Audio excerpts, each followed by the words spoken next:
options there. Ezreal actually added instead of Braum for Echo Fox.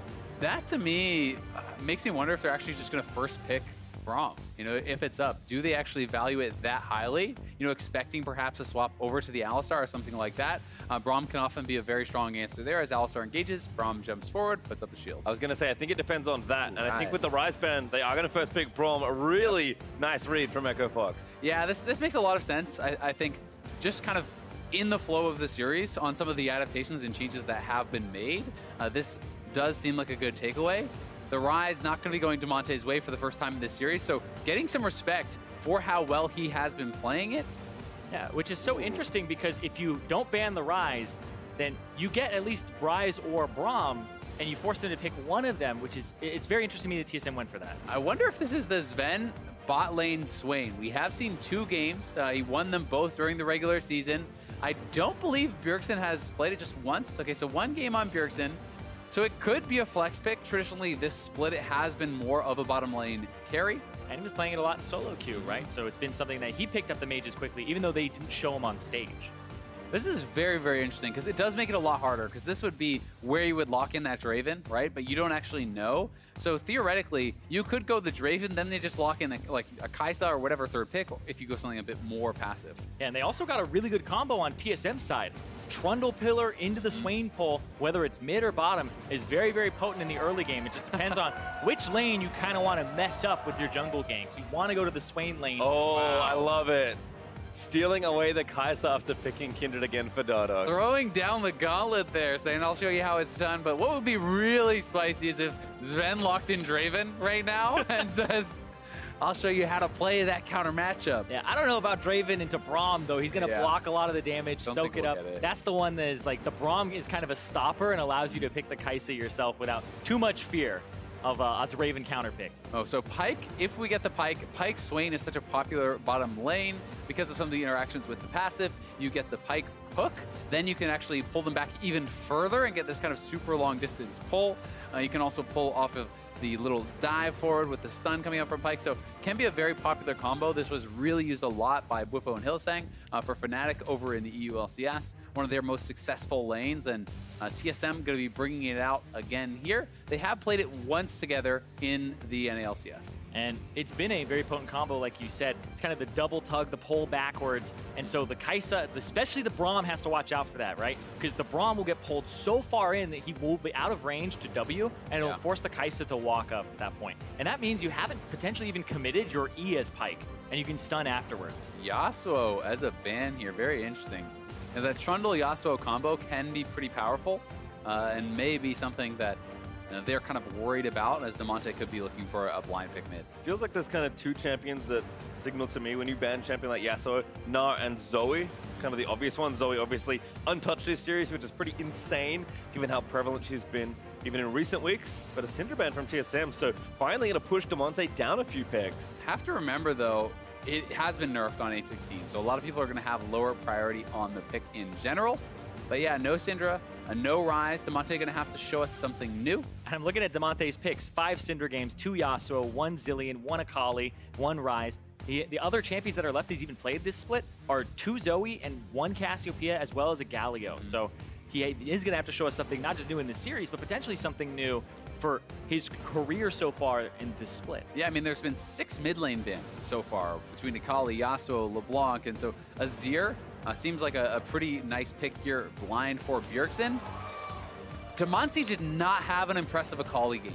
And this may be trying to bait that pick a little bit, saying that they are confident. Akali actually banned out, as you are now pointing out. But that, normally you think about Assassins as kind of the answer here.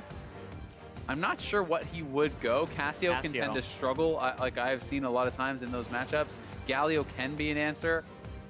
And they're still waiting on it, though. This would be a blind pick rumble for Huni. Okay. Which means that the Trundle doesn't get a big beef ball to use the ultimate against. Maybe you go Galio then, as you are a pretty squishy team composition here. Galio can work pretty well with Kindred. You have the Kaisa diving in the backline that you can kind of follow up on. So could be a possibility, but we'll see if that is going to be the answer, or if he wants to go something more aggressive. I mean, Zed would be super hype. I doubt we'll get it, but... He did hover it. He does like the champion. Ahri. Ooh. Yeah, it looks like Ahri may be the selection here. Damonte will show us something new. It is Ahri. I really like this pick here. The fact that it's got Assassin, it's going to play into the composition a little bit and give them a little more mobility. The wave clear early is good too. Yeah, that wave clear, very important point to bring up is a lot of these compositions we haven't seen a big focus on wave clear, and being able to push in the Azir, kind of bully that Azir out and look for either the all-ins or the roams could be pretty powerful. It's going to be the Rumble versus Gnar matchup in the top lane. Hauntzer getting counterpick once again. And even though I like the counterpick for TSM, I think one of the nice things Damonte has done for Huni is got him off Cho'Gath duty. They banned Rumble twice before this series, and now Huni clearly feeling confident enough to play it blind. Yeah, it was kind of, they picked the Trundle, banned away some of the carry top laners that Huni would play, and then they made it so that, oh, he's going to play a tank, and then he's just going to help Grig out. But now, this seems like mid-game for Echo Fox here. If they can have some good early game fights off the back of potentially Damonte or even this Braum and Dardoch, then they can have that acceleration from the Rumble top lane, because he's not about the split push, he's about the team fighting in like 15-20 minute area. And this is much more of a kind of composition that you expect to see from Echo Fox. This is the first time it looks like that regular season Echo Fox comp. No tank. All squishy. Yeah, support tank is the only one. There are so many threats that it can be very difficult to navigate these team fights. As an Azir, if you are protected, if you are sitting back and comfortably damaging, you'll do a lot, but Kaisa can jump on you.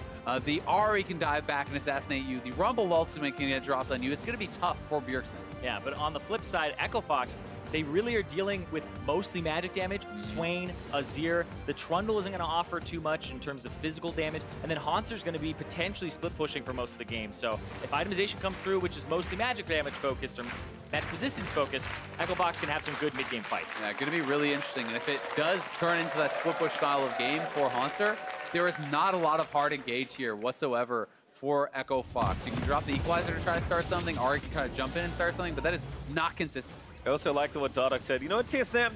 That is the Bjergsen show. Gonna be this game if TSM have a strong performance. Yes, he is so much of their threat in the mid to late game here on this Azir. He's forced Damonte down to Ahri, but we had kind of a slower than expected game one. Game two, much more slower paced. And before we get to game three, we're gonna throw it down to a sideline report with Ovely.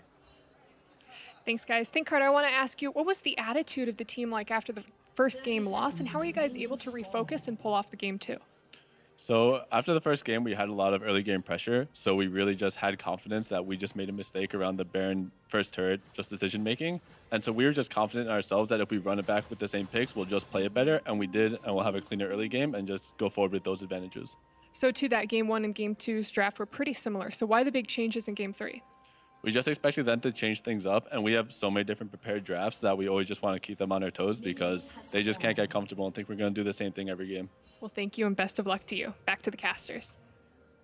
I absolutely love that mentality in a best of five, because if you just keep doing the same thing, not only are you kind of showing that this is the strategy that you are most comfortable with, you also, if you progress in the tournament, kind of show that these are the champions that they can shut you down on, and then you have to kind of change things up or prepare for the future. Yeah, and one of the strengths of Echo Fox has always been that they're so hard to draft against, right? So they want to maintain that. They want to be able to show that they can perform on all these different champions, and it's going to be an exciting game. And for Bjergsen, the franchise player for TSM, you talked about a lot of the onus is on him to do that consistent damage in the late game, but he also has so many tools to keep him safe, so much zoning potential. Swain with an ultimate running forward, Grig in the front line, Mithy diving in. There's so many characters to create space. Well, as we are here in the bot lane, certainly going to be on TSM's duo, trying to win out in the early pressure with two Dravens there first. The Kaisa lost, had a pretty good run in that lane with Smoothie. So now it's Zven and mithy. They don't often dominate lane. They're really good at splitting. But if they can get ahead, they'll likely stay ahead. Yeah, and with something like the Swain and the teleport, it's a lot of, they'll be able to go and push themselves to have this kind of big push out. Then they can go back, TP in with an item advantage, and the electrocute there. We've talked about it a bit already today, where it's a nerf in terms of the upfront damage that it will deal when you proc it, because it was every 60 seconds. Now you proc it every lane, and Azir has a pretty easy way to proc it with the W, auto, Q, auto, and then it will go off. Yeah, definitely a nice trading pattern there in both the mid laners. This is something we talked a lot about over the last couple of weeks, but you may be wondering why the Corrupting Potion starts, why not Doran's Ring. This is about the interaction actually with Time Warp Tonic in Inspiration Secondary. Very often people are going Corrupting Potion into Biscuits, and you have so much sustain as you see the first Biscuits pop up, that it becomes very difficult to push out. And if you have it and your opponent does not, you simply just kind of grind them down. Yeah, and it gives a tiny bit of movement speed, which people don't always care too much about, but it can come up clutch in some situations. And we talked about the wave clear in this mid lane. Damonte's put 2 points into Q early instead of ranking up W. He's more concerned with just getting that damage off. And there's the pull. Nice hook into the slow. Also, the lightning comes out from Zven. Lost, eating a lot of pressure there. Just under the turret. And he's on Doran's ring, right? So he is going for more of kind of like the mana wave clear style setup. He does not have a Doran shield to withstand a lot of this poke. So every time you take one of those trades, it is very, very punishing. And that's both his potions gone off of one trade. Yeah, exactly. 2 potions with the Doran's ring. But then also Smoothie, he's burning through potions as well. He's only got 1 left. And then he has the relic shield that has been giving a little bit of HP over, but that's the thing, is you got to whittle them down, play to the side. The farm is also quite a big deal this early on. So Zven and Mithy really dominating this early laning phase, and we'll see, can Lost and Smoothie stabilize? Because they've had losing lanes in both of the last 2 games where they've been under turret. Now they've reversed it, and it's an Infernal Drake. So an early Infernal Drake pickup off the bottom lane pressure would be exactly what TSM wants to start this game 3 off on the right foot. We always have to think about, too, when it is about those early dragon fights, can top laners get to level 6? Do they have their TPs available? Because Rumble at 6 in that early team fight, very powerful. Ahri as well. First level 6 ultimate that's expended, very, very powerful. Well, you can see this matchup again. Hauntzer struggling a little early on, actually, here. Huni, such a capable Rumble play here, but again, bot lane's going to continue to have action. Good block there from Smoothie. Actually gets hooked back there as well. Now the stun lining up, but mithy goes camouflage and walks away. Yeah, you have to at least retaliate in some way. You can't just let the lane happen. But even with that said, Zven still very, very healthy. The potion's pretty much untouched for the side of TSM, and they even have biscuits to boot. Yeah, exactly. They haven't used any potions. They have their biscuits there, sitting pretty down here. CS advantage to boot, too. This is something I love about TSM's dual lane, is so often we mention how good they are at splitting lanes, especially loot lanes that you'd think they otherwise lose. I want to see them now if they can get a winning lane and smash it. And right now with Grig paying attention, oh, that's Dardoch, excuse me.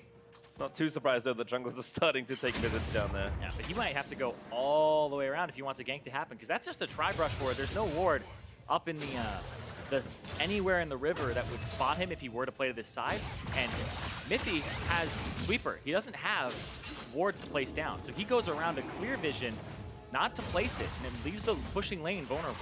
You can also see a very different focus on kind of priorities here in the mid lane as far as itemization goes. Double Dark Seal is Damonte wanting immediate power, looking for kills early.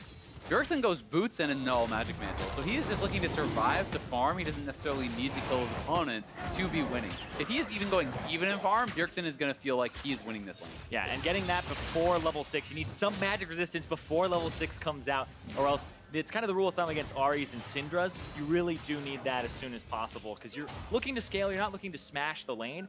And what's going to stop you from scaling is getting destroyed by the all-in from the assassin. Right here, Grig on that Infernal Drake has the smite. He's going to be able to pick that one up, and it's good off the bot lane pressure, but also he knew Dardoch was top to get the mark. Yeah, Dardoch instead just got the crab, so Fox have to play to their strong side, which for the first time in this series is not the bot lane 2v2. Huni, though, kind of having a field day at 1v1 versus Hauntzer. Remember, this was a counter pick from Hauntzer, so Huni right now showing some of that early proficiency. And part of the problem here with the Equivox comp, as Hauntzer getting a little trade in there, is that there's, as we talked about, there being very little engage. Where do you gank from Dardoch, right? You don't have a lot of CC in your kit, so unless someone just pushes way up, you can't really gank effectively on this Gnar. So maybe you can go to Bjergsen.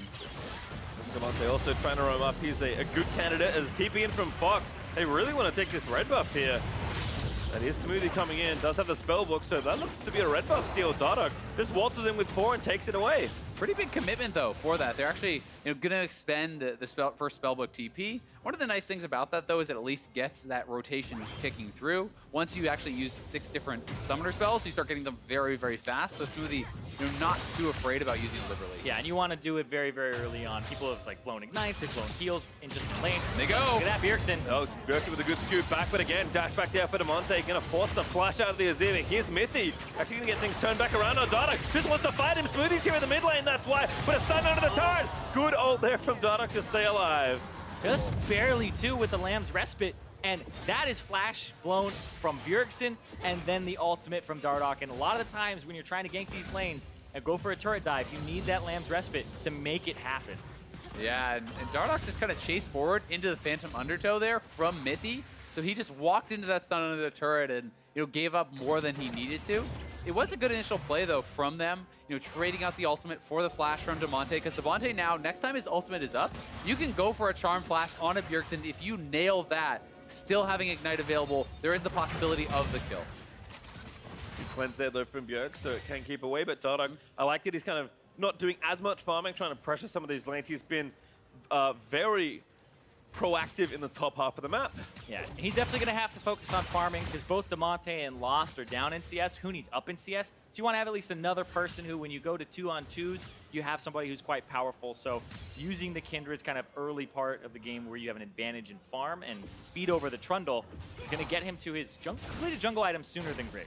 I think Damonte also doing the right thing, just shoving the wave and then going to roam. This feels like you asking, where's the CC? It really does just come from Ahri, who can set up well when she has ulti. And this vote at the bottom of the screen is so close, 49 to 51%. This is TSM that you're talking about. Like you said, 10 straight finals for them until last split. And it just seems like a lot of people have kind of jumped ship, lost faith, and kind of believed more in Echo Fox recently. It's been a very close series so far. I think a tough 1-2 call. And despite the fact that Zven and mithy have established this big CS advantage, if Lost and Smoothie can stabilize and continue to farm and not give up kills, not give up the turret, they will be very relevant in later fights. Yeah, the Kaisa will be incredibly relevant. They do have to worry about the counter of Bjergsen having a lot of damage, but question is, I'm watching Huni's ultis. He has TP right now. If he TPs in, there's potential for a turnaround, but it looks like they're ganking top on the side of Echo Fox. Yeah, first blood on the table. Teams wants to try and grab it. Hauntzer, they're already in onto Huni. Dardoch here on the top side. Good equalizer. He's going to force the flash away. First blood gifted over as Dardoch collects it. He gets the mark there too. Very, very big. And Echo Fox deflect that pressure on the bottom side. 4 men from TSM went down. Smoothie and Lost back up. They do fall further behind in farm, but they get first blood topside. And we talk about Echo Fox as a team. It's the bloody skirmishes. Those are what they usually go for. That's the MO. Right there, that's a classic Huni gank my lane type strategy. Go to top lane, get him ahead. And Huni, the rest of the team played around it perfectly with retreating on the bottom side. Also got to remember, this was Hauntzer's counter pick. He is now, after this gank, going to lose his turret. He's down over 30 CS. It's solo gold being given on to Huni. This is a Huni-esque performance for the first time in a long time. On one of the champions that he was known for. When he came to North America, it was like, boy, this guy has a rumble that y'all need to see. And it's his rumble, it's his GP. They banned away one of them in the previous game, and 2 of them at some points. But the rumble he gets his hands on here forces the flash with the equalizer, and Dardoch is right there to pick it up. Exactly. Dardoch right there. Very well coordinated from the duo up on the top side. Double spell pen already done here for Huni. He's working towards likely a haunting guys, and he's going to be ready to go for team fights. They also got the first turret and the Rift Herald off the map. So again, Dardoch's attention to detail in top lane has borne a lot of good fruit in recent memory. And now Bjergsen, he's trying to get out here. TSM must say, we can't split the map anymore. You guys have won top lane, so let's try and do something bot side. But so far, so good on the defense for Fox. I mean, this is what they're giving up, though, right? The bottom lane was already losing, and multiple times, 4 men from TSM have been walking down this way, so the already losing bottom lane has to give up more. You can't win that heavily on both sides. If you're getting turret and a kill and Rift Herald, well, your bottom lane needs to just run away. Yeah, and the awkward thing, too, is when your bottom lane wins and you get the first turret, you go, all right, time to swap the map, go to the top side, get Rift Herald. Their top lane won, they got Rift Herald, but you don't swap your top laner to bottom when the Ocean Drake is coming up. So you have to just have your losing 2-on-2 stay in the bad matchup. It's because the Drake is something that you need to contest for, and you can't have your power point of your top laner swap. It's definitely a really good point, and we'll see how effective can Huni be, especially if he can get another full level. He needs to hit 11, but if he can get to that rank 2 ultimate before the next dragon fight, he has a lot of what he needs to really succeed in this team fight with double spell pen. And if you start to get people fairly low with that equalizer, then Damonte can fly in, Lost can fly in. You can look to really start to execute on some of those kills. The teams are ramping up towards this Ocean Drake, which is now back and alive. Zven looking good with that Rod of Ages done, but maybe Dardoch actually abandoning that for now. He's going to get the bounty instead. Hauntzer's going to see him, so they know where he is. But Dardoch just wants to steal this red buff. Hauntzer started the leash for him. It's a great steal from him. He gets the red. He's 3 levels above Grig right now. When you look at the gold, he's 1,200, he's 1,300 gold above Grig at this moment in time. Dardoch is actually just smashing him. And sure, he got the first blood. That's only 400 of that 1,200 gold. He also has 3 marks already, so he's closing in on that 4-mark lead that you really, really want to hit. But this has been such a just clear divide on teams' priorities. TSM saying, yep, sorry, Hauntzer, we're going to sacrifice you. We'll give up everything on the top side. And Echo Fox is not even looking towards the bot side. They have sacrificed down there. You can see that also by where all the vision is from TSM. So much throughout this bottom side Echo Fox jungle to protect Zven and mithy and allow them to keep pushing. Yeah, the issue, though, is when you go back to draft, you go, why do you pick the Gnar then if you're not going to focus it and try to counter the Rumble, because you're giving the Rumble a freer lane at that point, and you're hoping maybe he can win it one-on-one and you focus the bottom side, but that has not been the story here at all. Yeah, and that's where it becomes about that discussion, the argument of, is it worth picking something to just survive? And if you feel, hey, it's a strong matchup and I can be okay if I get focused, then maybe there is some sense to that. But that becomes arguments about which should you do? Should you snowball the winning matchup? Should you defend the losing matchup? And that is a very complicated question. Fox again, though, doing a nice job with a ton of their pressure. Damonte getting the minions pushed in. Lost and Smoothie maybe a little too far forward, but Dardoch going to roam down. Vision of Empire will tag Smoothie, but Dardoch and Damonte roaming in. Looks like they want to fight for this blue buff, try to take that away from Bjergsen, make him a little bit more vulnerable as Damonte will have to get out there. Charm going to miss. Damonte going to eat not too much of a trade there, though. And again, now Fox collapsing. mithy maybe too far forward. Blue buff again, still going to get fought for here. That should be over. TSM just concedes the buff. Grig steals got it. And now actually maybe the fight is going to break out. There's the move back there. Smoothie though gets a massive Braum on, and Dardoch takes down mithy instantly. Now Zven going to pop his off, but here comes Huni in the choke point with the equalizer. Zven though charging up, but doesn't go over the wall. And now Hauntzer going to bounce back over onto Dardoch, but lost. Ulti's in onto Zven. He's going to try and take down the bot lane as Fox do dive here on the turret. Hauntzer is left out to dry, but Dardoch does ult. Damonte goes down though to Zven. They're corralled now. Zven's still alive. Too far forward. Zven though still going to die, but Dardoch is going to have to pay for it with his life. Echo Fox fumble that dive. Yeah, TSM come up 3 for 1. It looked like it was going to be so good for Echo Fox, but their attention gets split. They get pulled apart. Half the team goes for Zven, who survives miraculously under turret, while the rest is chasing forward onto Bjergsen and can't finish him off either. And Zven gets over 900 gold from that because he shuts down Dardoch. He gets another kill on top of it. Zven is now sitting at an advantage that's 1,500 gold for himself off this winning bottom lane. And this was off the blue contest. They want to contest it. Grig gets it anyway, but the play here from TSM to kind of stop it, and even though Smoothie gets a good ultimate, it doesn't matter. Yeah, it was a great ultimate from Smoothie. They do get the initial kill very quickly, but Zven is so tanky at this point, and you can see the split focus. To me, Echo Fox needs to collapse down, kill off Zven, kill off Hauntzer. Instead, Dardoch and Huni are trying to stay up there, trying to fight on the top side of the map. Lost and Damonte and Smoothie are trying to go down for Zven, who still had his stopwatch, buys so much time with that.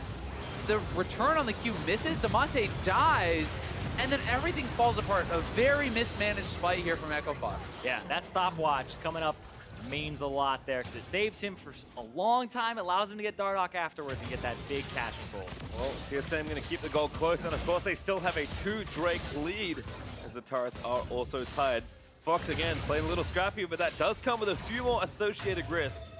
TSM deflected pressure this time.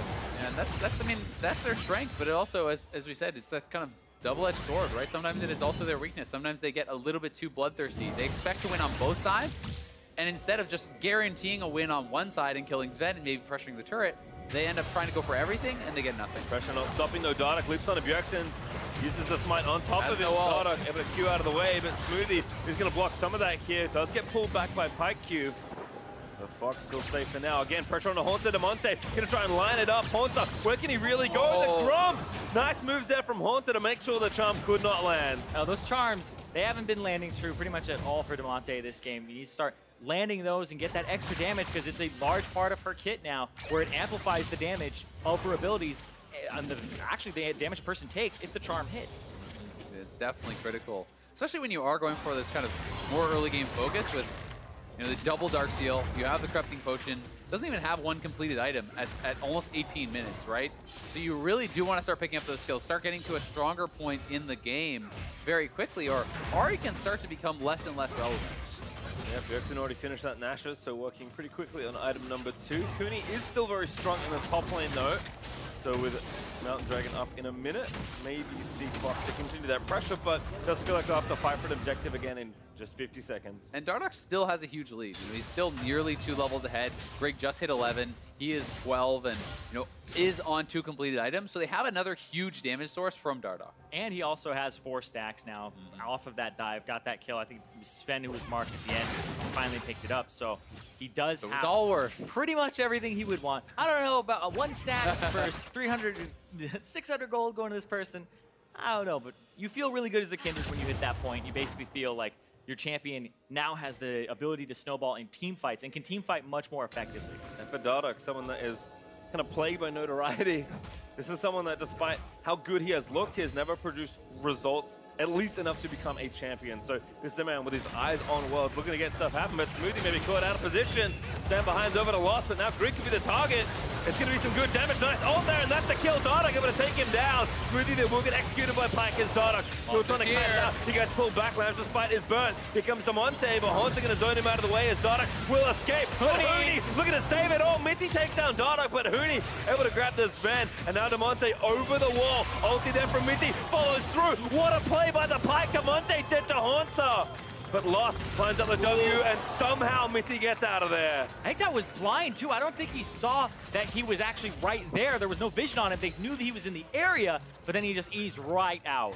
Another fight going slightly in TSM's way. It was the 3-for-2 in the extended fight, but Echo Fox pushing up mid here, trying to pressure a turret, and this game is dead even. Bjergsen still has ultimate. If he can get in there, he can actually shove them into a position where it'd be very unfavorable. Now they're under Mithy, lost again, burst the ulti, takes down Mithy, and now Bjergsen under threat, forced to swoop away.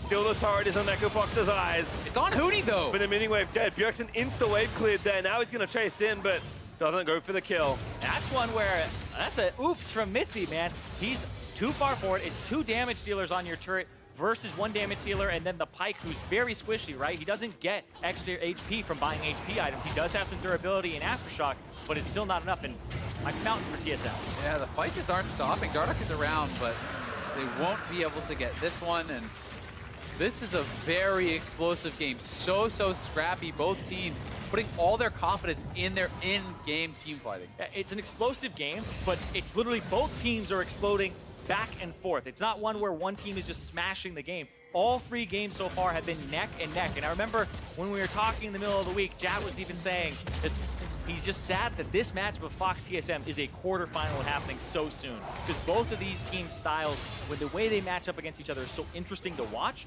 But if you just look at the whole playoffs, there are so many teams. Team Liquid, Cloud9, TSM, Echo Fox, FlyQuest, 100 Thieves. All these matchups are just so great to watch. And this one here in particular in a quarterfinal is a treat. Yeah, and here this is one more time, showing off that double marksman damage. Smoothie, though, pretty far up, so Dardoch can't actually get the Lamb to slide in. And we're going to have more action up here on the top side. Ooh, Damonte stays in the brush, but there's the root landing in from Zven. Damonte now trying to get out of there, and just dashes out to safety. Yep, got to get the dash. He still holds on to his flash, but it means that next time if they get him really quickly, they'll be able to get the flash. And kind of, you have to gank him 3 times to make it stick, and hope that those 3 ganks are within the time of the cooldown of the ultimate.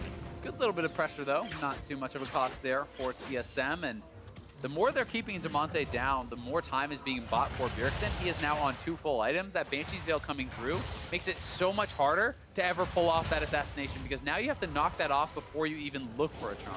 And this is kind of the result of banning out, I believe it was 6 mid lane champions from Damonte, taking away the Azir, and then he has to go down 7 champions in the pool potentially to the Ahri here into the matchup that was blind picked by Bjergsen. Of note, Echo Fox did get the mid turret thanks to their additional pressure, although TSM were able to trade and get their 3rd Drake, a mountain in exchange. Does feel like TSM right now able to try and apply pressure. Fox will counterpunch where they can, though. Yeah, I mean, TSM has full control over the top side. Not only are they getting the turret, they're on the Baron. Echo Fox is nowhere nearby. They actually spotted Dardoch on a ward down by the bottom side of the map. Oh, Mithy again. It's all been a bait. Lost is going to be the target. The ulti from Smoothie doesn't quite catch Bjergsen. You have to watch out for these combos. Smoothie's ultimate plus the ultimate from Huni if he's there. would be very devastating. But like Azael said at the beginning of the game, the engage from Echofox, it's not reliable. Yeah. Landing a charm, landing a Braum Q, it's kind of you have to combine things and make this makeshift pseudo-hard engage. Huni, the turret's on him and he's pulled in. Yeah, pulled back, stunned up again as well. Vision of Empire not going to quite slow him down as he pops the shield. Flank from Hauntzer. Also full rage as that. Actually, Damonte going to get caught up and pulled back. There's the ulti from Huni, but here's Hauntzer in Mega Knight form. Dardoch going to try and cut it out. He scoots him out of the way, and now Dardoch in the center of the team. But Smoothie's able to block it, and Damonte dashes out from the follow-up pull by Zven. And they weren't able to reinforce Hauntzer on that nice scoop backwards. TSM, they had the position on the Baron before. They get run around the map, and then they look for a play that it could have been good. Hauntzer had the setup, but the team is just not right in position. And that is one of the things you can do with these sorts of compositions that Echofox is running. You have 4 huge damage-dealing threats. If you are segmented, everyone just turns on you and blows you up. The trades continue to here as TSM will finally get themselves a turret lead, take down the outer ring, and finish off the mid turret. So again, they'll spend their gold. Huni pressuring here in the bot side, trying to set up and trade these turrets out. And we talked about the explosive game. Teams are in an instant rushing to Baron, it feels like. Yeah, and I was actually thinking a second ago, I was like, I remember Echofox got Rift Herald. They did get Rift Herald. It actually expired and they never used it. So they didn't even get that extra pressure off of getting that objective early. And so they're a little bit more behind than they should have been in this game in terms of, I mean, they're ahead right now, but they're behind in terms of where they would be if they had actually been able to do that. So right now they're just getting kind of pressured all around and they need some type of relief. Yeah, at the very least, even if you just drop it and make someone respond, you can pressure elsewhere on the map. You know, you're hoping that you get something from that. So definitely, you know, a bit of a mental error from Dardoch, and that is something that can be very taxing in these series. It's such high pressure. There's so many things you're trying to think about, and sometimes you do forget about those basics. And he was the one who was set up with 3 kills at the start. But Here comes Huni. Huni again trying to line it up. Good equalizer there. They're going to try and look for the carries, but Bjergsen gets away and pops the stopwatch still. The rest of Echofox move forward. Damonte, he's found Grig on the other side. They might be able to pick the jungler. He does get it. Damonte able to get the kill on Trundle. Smoothie pass back towards his teammates. They could go to Baron here now. Grig is down. That kill was so important for Damonte, and it's his first of the game. They're onto the Baron. Can they secure it? Ult here for Bjergsen, though. He might be able to make a big play. Mithy and Zven going to try and poke him out of the way. The Baron is there. Watch Mithy for the ultimate. Goes in again. Baron to Echofox, but can they get out safely? They pop the lance despite the move forward. Bjergsen, they caught him. They tagged him with Braum, past him, and now Zven. He's dead as well. The TSM carries put to ruin as Fox keep chasing. Fox get the Baron and they're chasing him down. Lost gonna go in. Lost wants it. He can see Mithy there forward. Does pop the ult. No, not quite. And there's no follow-up chase. For Fox, they get the Baron again, and once more they're in the lead. And that was a big-time play there from Huni, coming in with that teleport, making something happen for the team. We talked about the poor engage. Well, how about this TP flank from Huni, layering the equalizer across the team, roasting up everyone. They have to go full into disengage. When you're having a bad day, you have the flu, go for comfort, man. Get your pillow, get your blanket, get your comfort champion. Pull up with the rumble with the TP flank from Huni. Beautifully placed there to just scorch TSM. He doesn't get any kills, but he forces 4 people, 3 people to back up and gives them space for the Baron. And I really like this actually preemptive ult from Dardoch as they want to go forward. There are low HP bars, no chance for them to TSM to go forward on a Smoothie and get that kill or really go for any sort of play. It's full commitment. Burst down Bjergsen, and they're onto the Infernal. The bikes don't stop. This is really important because Bjergsen tries to scoot Damonte, but he misses. And Fox really needs to keep this Infernal out of TSM. That's Dardoch. He does get it. Grig not able to steal that one, and now they've actually caught Zven. He's going to get stunned. He dies as Lost goes unstoppable. Another great equalizer there to catch out a member of TSM. Zven gets roasted. They have Baron. They have the Infernal. This is a push mid from Echofox. But what was Zven doing? They're so separated from the rest of his team. 4 members on the right side. He walks in solo, gets burned down. Echofox can be pressuring inhibs here, knocking down a lot of turrets. And TSM, we looked at their composition. It's supposed to be these double mages just wave clearing, causing pressure, poking, and then it's hard to engage on them. Huni's equalizers are causing these engages to just be forced. We said, don't have hard engage. This one is turning out to be. And this is reminiscent of game number 1 where the Kaisa was supposed to be pressured, Kaisa was supposed to be behind. It is now Lost, who is ahead in farm, who is 5-0-4. Reaching late game on this Kaisa is going to be a monstrous threat, and Dardoch with 8 marks. 8 marks is a huge boon for him. It's not just the range, it's the extra attack speed, it's the extra percent HP damage. And mithy, TSM, look like they're getting desperate. mithy, he has to make these plays, but Fox have so much damage on their team comp. They have such a good lead against TSM. The TSM know if they commit, they will evaporate. and I would love to see the gold right now because it's about 1,000, 2,000, 1,500 between the laners. But then you look at Dardoch, he is 3 levels up over Grig. He is about 3,500 gold, almost 4,000 gold up over Grig.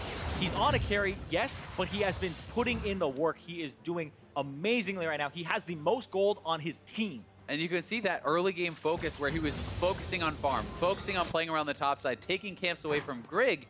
That has paid off. And you know, all the time that Grig spent shadowing bottom lane, trying to get Zven and mithy this edge, trying to execute on a dive, never panned out. And now the Swain has certainly been outscaled. Yeah, and the fact that Grig, Trundle can usually recover from a position like this because if he has a tank to kind of mooch off of, leech those stats, he's going to have more effective kind of inventory or combat stats. He doesn't have that in this game because Echo Fox went real. They're looking. TSM got to get creative here, but Smoothie again going to go pull back around. Whilst though moving forward, Dardoch jumps straight to the team, and Damonte, he found the chop. Bjergsen's dead. Lust just dives in and shuts that down. Zven, he's dead as well. TSM lose 3 in almost an instant, and Dardoch, he smells it. He knows when he grabs the ace, the game is there. That might be it. mithy, he falls. You don't need the ace here. They're going to clean this one up. Echo Fox going to push TSM to match point. And Huni says, I may be ill, but test me again. I dare you. Echo Fox run over TSM and push themselves to match point. You can see the smile on Huni's face. That was a sick Rumble game. Those equalizers were some of the best of the split for sure, really showing how dominant he can be in these team fighting. And credit to so many of the members, Dardoch, Huni, and Lost again, showing up in a tough matchup, being put behind, not being given any resources, survives and contributes a massive game in the late game. And Thinkard was saying after the champions, like, you kind of had to keep them on their toes, change things up, make it so that TSM can't get comfortable, because that was Damonte and Lost in the previous game doing work. This one was, once again, classic Echo Fox, classic Huni, get ganks onto Hauntzer, get him ahead, and this carry worked out perfectly because Dardoch and Huni in tandem, that's the stuff of, that's beautiful. And what do you do in Pickman against this team now, right? Like, they have showed very different styles. They have showed, classic tank top a couple of games in a row. Huni goes back on the carry as soon as you leave it open, absolutely roasts you. We have seen early game focus with the Draven. We have seen late game scaling with the Kaisa. It's going to be tough for TSM, but it has been a hard-fought series, and they are still very close to winning all these games. These second phase bans have been all over the place for TSM. The Zilean Syndra this time, I feel like instead you're going to go back to the Rumble and the Gangplank. Just don't let Huni have those comfortable champions for him. Get him on something that he's uncomfortable on and that you can exploit. Damonte did a great job also kind of losing gracefully in that situation. He was the focal point of a lot of that game. All of Echo Fox played well to get us here as Echo Fox are now 1 win away from earning their spot in Oracle Arena. And to hear how they did just that, let's send it back to the State Farm Analyst Desk. Thank you once again, gentlemen. Echo Fox now up in the series 2-1. And I'm going to go out and say that that felt like the most decisive of the 3 games that we've had so far. But I want to key into the interview that Ovly had with Thinkard around the drafting, because I did love a couple of the things that he said around, hey, we've got enough strategies in our book that we'd rather keep TSM on their toes by switching things up than sticking with what had worked in game 1, game 2. And that's what I was kind of saying at the end is, like, I like when teams don't often just go back to the exact same strategy. If they're close games, if you're stomping them, it's like, yeah, run it back. Let's see what they have. But here, these have been really close games. You don't just want to sit there on the same side with the same draft and say, I doubt TSM changes anything up. So TSM did change things up. It was the Rise ban that forced the change in the first pick, but from then on, it was completely different. Well, I also think TSM changed things up in a bad way. Yeah, that's fair. I thought they had a bad draft. So the early Swain and early Trundle are signaling 2 things. They're signaling we're probably doing Mage Bot, and they're also signaling that they don't have kindred priority, which I think against Dardoch is a really big mistake. And if TSM isn't going to let Grig play kindred, which he's very good at in solo queue, but not necessarily in this team sense, I think you have to ban it. I think it's Dardoch's best champion. And there's a lot of other problems that I have with this TSM draft, especially Let's keep going. Let's keep going. All right, I think the Azir is a silly blind pick, especially if you're saving your top lane counter pick to be a Gnar against a Rumble, which is going to get shoved in and lose top lane anyway because you can't even win the 2v2 with your counter pick. And you have to take physical damage because you have magic everywhere else. Yeah, you can't take a magic damage counter pick. You know what? You probably could flex the Swain up and have a chance, but you've already picked Pyke, who's better with the mage kill lane and wouldn't be able to protect against the Braum. TSM really fumbled the draft, I think. I actually don't know what TSM was doing in this game. I agree with pretty much everything you said. Not sure why they're prioritizing Trundle after Dardoch just beat them with Kindred, because that matchup, even before the Trundle nerfs, was pretty good for Kindred, you know? Trundle just stacks a lot of HP. He's good against tanks. Kindred is good against people with a lot of HP, and she's not a tank. So it's a very Kindred-favored matchup, and you're giving it to someone like Dardoch, who is probably the best carry jungler in the league right now, and he's just showed up huge. And he's performing today, right? That's the other thing. Is not only does he have kind of the pedigree or the history of performing on this champion and be good at carry junglers, he's actually showing up today, and I think you have to acknowledge that in a 5-game series and take it away from him. I think he's dictating the pace with a lot of these invades, again, on the bot side here, but I also think Huni had a fantastic game off of a tank, which was something we were kind of criticizing in their Game 1 draft, where you had both your best players on a tank. Game 2, they put Dardoch at least on the carry, and then here, both of them, and what do you know? It's their best-looking game so far. They've actually taken one less tank each draft, so next we need a I carry might support. expect Smoothie to pull out the brand support. Okay, there it is. And every game has been more and more decisive. So yeah, really, just throw more You damage. ever go- tanks more win. You go That's too far, and you wrap back around. negative tanks. I do think that Echo Fox's draft is getting a little bit scientific here, and sometimes science does go too far because I actually didn't love the Ahri pick. I was concerned. Like, Damonte played fine on the champion, but I just don't think Ahri's that great in the meta right now. You know, he has the option to pick Zoe, which he's phenomenal on, and he went with Ahri. I love this Kindred ultimate so much. There's a Gnar charging up his Mega Gnar. Azir has ultimate. TSM's getting ready to slam him against the back of the pit, and the moment of hesitation that's created by that Kindred ultimate gives Huni time. This to jump out. equalizer. That's beautiful. Right here. Huni had some amazing ults this game. Yeah. Boom. Oh, good game. So dirty. But yeah, I mean, I think that, you know, that's the big part of it. There were some concerns looking at the Echo Fox team comp, like how do they do things with the lack of frontline and whatnot. But we saw TP usage out of the Rumble to flank and set up fights. Again, creating those chaotic skirmishes where with high damage dealers coming from all angles, it just felt hard for TSM to deal with. 2.2k lol. Ooh. I mean, it's a Trundle. It's those nerfs. That I would have been 4.4k without the nerfs. They took 40 damage off his Q. What do you expect him to do? Yeah, it definitely was a hard game to play Trundle, and I don't know. This game kind of just feels like a fluke from TSM. I'm pretty sure no one on their team or coaching staff is looking at this being like, yeah, we had a good draft here. I think they really critically messed up. I am about to tell you all something that I'm sure you're going to hate. TSM is on red side. No. TSM chose red side yet again. So I cannot dislike that decision enough because, okay, so blue side historically has been favored since the beginning of time. You know, first pick is nice, right? But the one advantage purple or red side, excuse me, I'm old. Colorblind mode. Yeah, exactly. I'm old. The advantage for red side is counter picks. But if your counter picking involves blinding Azir and taking Gnar for the second time and into a Rumble, which isn't even that good of a matchup, I feel like you're just not really taking advantage of your counter picks whatsoever. Yeah, maybe, hopefully, TSM is saying we're still sticking with the game plan of not wanting Huni to counter pick us and forcing him into blindable spots, and hopefully they then react better and say, well, we just need to pick better counter picks or actually commit to that game plan, because if you're taking red side for those reasons, it means you have something in your back pocket. When we definitely did not see it this game, there were a lot of mid lane bans, and maybe that's why they kind of got scared into taking what mid laner they wanted. It's hard to say. Yeah, TSM needs to get something that Echo Fox is scared of. That's one of the weird what are you things that's scared of happening right in this now? draft, because you're scared of the first, like if you're TSM, you're now scared of Kindred. They're talking about this on the desk. You're scared of the first pick Rise. You're scared of Varus because that's what Lost has been good at. You're clearly scared of Rakan because it's been banned the whole game. So like, one of the things you can do on red side, obviously, is you control the power picks if you're able to give them one thing they must take and then get it back. I actually liked it when TSM was taking Kaisa in the first bit, but they're technically scared of that because the Draven's been effective.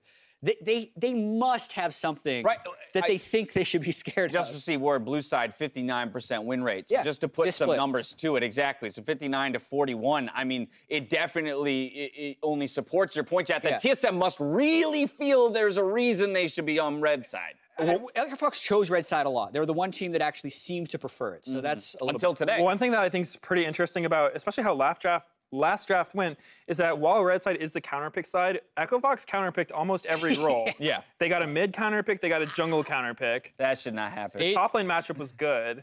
And their jungle was a great matchup, too. Kindred into Trundle. Final thing on the red side, usually it sucks because there's a lot of power picks. Every power pick got hit this patch, basically. It was very much a competitively aimed, nerf-focused patch on strong champions, which might be why people feel a little more comfortable on red on 816. But if you're not going to get the counter picks, it's just not going to work. I got a feeling TSM takes their mid laner before the second ban phase this time around. We saw 6 bans go That's what they across did in mid their laners win. in this game. I feel like we're going to see the LeBlanc, something with a little bit more agency for Bjergsen, come out early, just by virtue. We can't let it go that late, and then maybe still hold on to that counter pick for the top lane. If I'm TSM's coach here, what I'd be saying is they generally perform best when they're playing around Bjergsen.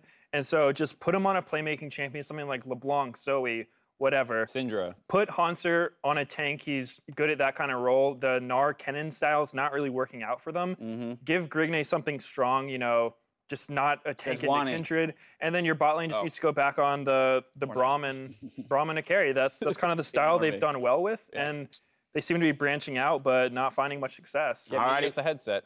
Yeah, there it is. We just laid it out for you, He'll be the TSM. TSM coach. TSM need to tie the series right here. See if they can pull out all the stops versus EchoFox after the break.